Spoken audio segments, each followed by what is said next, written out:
Train का किसी मोड़ पर घूमना कितना सामान्य लगता है ना? पर जरा सोचिए, सैकड़ों टन वजनी ये ट्रेनें तेज रफ्तार में भी कितनी आसानी से मुड़ जाती हैं। इसके पीछे एक कमाल की एक अदृश्य इंजीनियरिंग छिपी हुई है। तो चलिए आज इसी के राज खोलते हैं। तो पहला और सबसे बड़ा सवाल यही है, आखिर मोड़ पर ट्रेनें एक तरफ झुकती क्यों हैं? इसका जवाब सिर्फ आंखों से दिखने वाली चीज नहीं है, बल्कि इसके पीछे हैं फिजिक्स और इंजीनियरिंग के कुछ बड़े ही शानदार सिद्धांत। और यही सवाल हमारी आज की पड़ताल का शुरुआती बिंदु है। देखिए, कोई भी चीज हो, चाहे कार हो या फिर ट्रेन, मोड़ लेना हमेशा एक चुनौती भरा काम होता है। जैसे ही कोई वस्तु सीधी लाइन छोड़कर घूमना शुरू करती है, एक अनदेखा, एक जबरदस्त बल उसे बाहर की तरफ धकेलने लगता है। और इस बल को समझना ही सबसे जरूरी है। इस पूरी कहानी का जो मुख्य विलेन है वो है अपकेंद्रीय बल, या जिसे हम सेंट्रीफ्यूगल फोर्स कहते हैं। ये बिल्कुल वैसा ही है जैसे किसी गोल चक्कर में तेजी से गाड़ी घुमाते वक्त बाहर की तरफ एक धक्का महसूस होता है। यही वो फोर्स है जो ट्रेन को पटरी से बाहर फेंकना चाहता है, और इसे काबू करना ही असली चुनौती है। तो सवाल ये उठता है कि हमारे इंजीनियर्स इस बाहरी धक्के से कैसे निपटते हैं। इसका जवाब एक ऐसे शानदार आइडिया में छिपा है जो हमेशा हमारी आंखों के सामने होता है, पर हम में से ज्यादातर लोग उसे नोटिस ही नहीं करते। इस समाधान का एक तकनीकी नाम है सुपर एलिवेशन या कैंट। मतलब बहुत ही आसान है। मोड़ पर पटरी की बाहरी रेल को अंदर वाली रेल से थोड़ा सा ऊपर उठा दिया जाता है। जी हाँ, बस इतना सा झुकाव, और यही इस पूरी इंजीनियरिंग की नींव है। तो आखिर ये छोटा सा झुकाव काम कैसे करता है? यहीं पर फिजिक्स का असली जादू शुरू होता है। जैसे ही पटरी झुकती है, ट्रेन भी उसके साथ झुक जाती है, और इसी झुकाव की वजह से ट्रेन का अपना वजन ही एक कमाल का काम करने लगता है। ये देखिए कितना शानदार है। जैसे ही ट्रेन झुकी हुई पटरी पर आती है, उसका अपना वजन ग्रेविटी की वजह से उसकी मदद करने लगता है। वजन का एक हिस्सा मोड़ के केंद्र की तरफ अंदर की ओर खींचने लगता है, और अंदर की तरफ लगने वाले इसी खिंचाव को हम कहते हैं अभिकेंद्री बल या सेंट्रीपेटल फोर्स। तो यहाँ दो बलों के बीच एक तरह की जंग छिड़ जाती है। सेंट्रीफ्यूगल फोर्स ट्रेन को बाहर धकेलता है, और पटरी के झुकाव से पैदा हुआ सेंट्रीपेटल फोर्स उसे अंदर खींचता है। और जब ये दोनों ताकतें बिल्कुल बराबर हो जाती हैं, तब बनता है एक परफेक्ट बैलेंस। लेकिन कहानी में एक छोटा सा ट्विस्ट है। ये जो परफेक्ट बैलेंस है ना, ये सिर्फ एक खास स्पीड पर ही काम करता है, और बस यहीं से मामला और भी ज्यादा दिलचस्प हो जाता है। हर मोड़ के लिए एक संतुलन गति या इक्विलिब्रियम स्पीड तय की जाती है। ये वो जादुई रफ्तार है जिस पर बाहर का धक्का और अंदर का खिंचाव एक दूसरे को पूरी तरह से खत्म कर देते हैं। इस स्पीड पर यात्री को ऐसा महसूस होगा मानो ट्रेन बिल्कुल सीधी चल रही हो, कप में रखी चाय तक नहीं छलकेगी।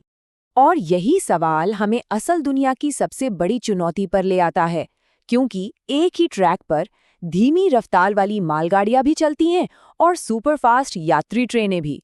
तो फिर इंजीनियर्स इस समस्या का हल कैसे निकालते हैं?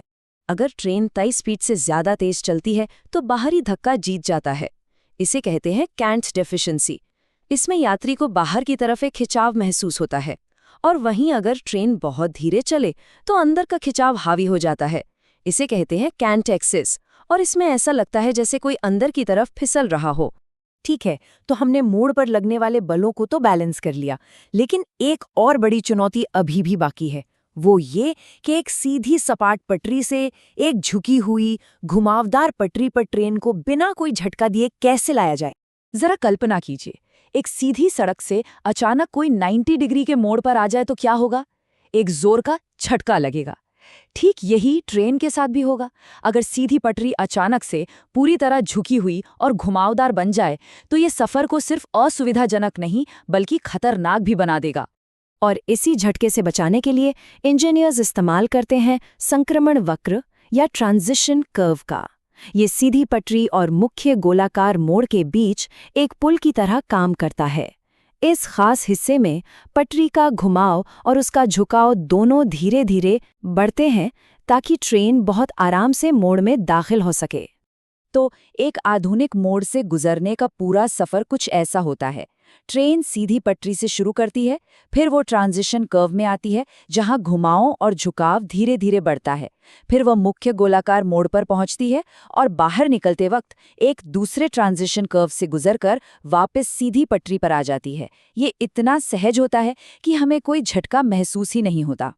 अब एक और बात, इस ट्रांजिशन कर्व के लिए जगह बनाने के लिए इंजीनियर्स को मुख्य गोलाकार मोड़ को थोड़ा अंदर की तरफ खिसकाना पड़ता है। इस खिसकाव को शिफ्ट कहते हैं। ये एक छोटा सा ज्यामितीय एडजस्टमेंट है जो सीधी पटरी और मोड़ के बीच एक बिल्कुल स्मूथ कनेक्शन पक्का करता है। यहाँ एक और बड़ा ही दिलचस्प तथ्य है, खासकर उन लोगों के लिए जो इंजीनियरिंग में रुचि रखते हैं। गणित के हिसाब से इस ट्रांजिशन के लिए सबसे परफेक्ट आकार क्लॉथॉइड स्पाइरल होता है, लेकिन इसे जमीन पर बनाना बहुत मुश्किल है।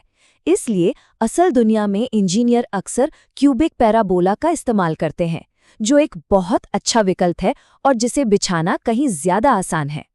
तो अब हम ये जान चुके हैं कि मोड़ कैसे काम करते हैं, लेकिन सवाल यह है कि इंजीनियर्स इन्हें डिजाइन करते समय किन बातों का ध्यान रखते हैं।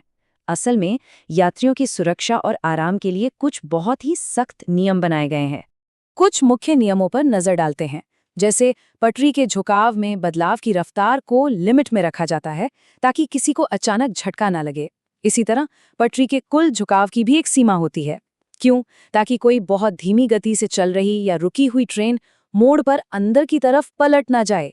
हर चीज को बड़ी बारीकी से कैलकुलेट किया जाता है। तो कुल मिलाकर ये समझना जरूरी है कि ये तीनों चीजें अलग अलग नहीं हैं। गोलाकार मोड़, पटरी का झुकाव यानी सुपर एलिवेशन और ट्रांजिशन कर्व, ये तीनों एक दूसरे से जुड़े हुए गियर्स की तरह हैं। ये मिलकर एक ऐसी परफेक्ट प्रणाली बनाते हैं जो बलों को संतुलित करती है और सफर को एकदम आरामदायक बना देती है। तो अगली बार जब कोई ट्रेन में सफर करे और ट्रेन किसी मोड़ पर मक्खन की तरह घूम जाए, तो याद रखिएगा कि ये कोई आम घटना नहीं है।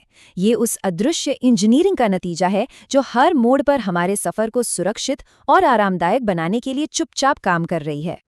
और जाते जाते एक सवाल छोड़ जाते हैं।